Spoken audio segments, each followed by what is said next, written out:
E anoche aqui está a apertura de campeonato nacional de dominó que vai durar ongeveer 5 lunas largo. Ahorita está a apertura, caminhando a essa 4 teams que estão jogando a noite. E amanhã noite também aqui na Balashi Beer Garden, que está nos sponsor principal para o campeonato aqui. Nós temos total 8 teams, cada time por inscrever 35 jogadores. Pero seguro cada time tem 30 jogadores para a seguinte ronda por add-on. A noite também nós temos nominados com nosso nominado Tour Aya. Nós temos 5 nominados de diferentes times. E essa aqui nós temos Tour Aya, para Tour Aya estão com um time de dominó.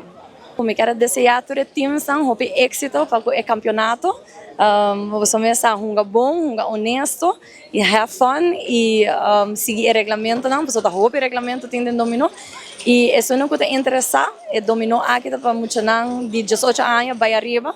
Então, se você interessar, por contato-nos via nos Facebook page, que é @dominobond, para mais informação. E você é welcome para join qualquer dia 8 times não conhecem.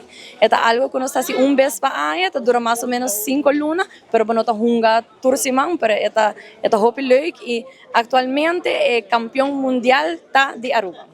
Não está oficialmente já está parte de apertura, do qual o campeonato de Aruba Dominó Bond, que começa a na próxima semana, luna, o campeonato aqui lo continua e seguro a mim costuma prazer me está por formar parte da noite de apertura oficial e mas já impressionar a maneira como compartilhar rato passado também, ora mais a oportunidade para compartilhar alguma palavra que estão presente.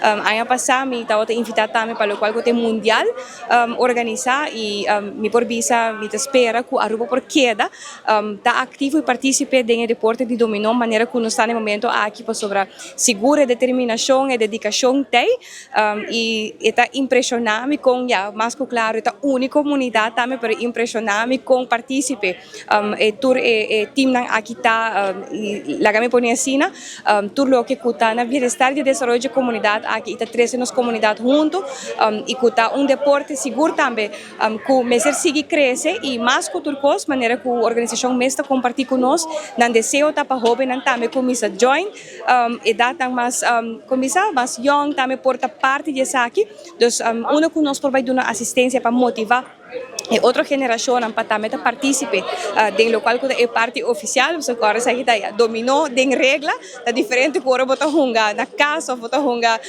no barrio com amizades pero seguro ojalá que nós prosseguir crescer o deporte aqui seguro que por conta também riba não sustém então 5 lunas na Benedero Aruba lota participe localmente em dominó e na lota preparando também para o local que é mundial que lo toma lugar a fim de ano na Porto Rico.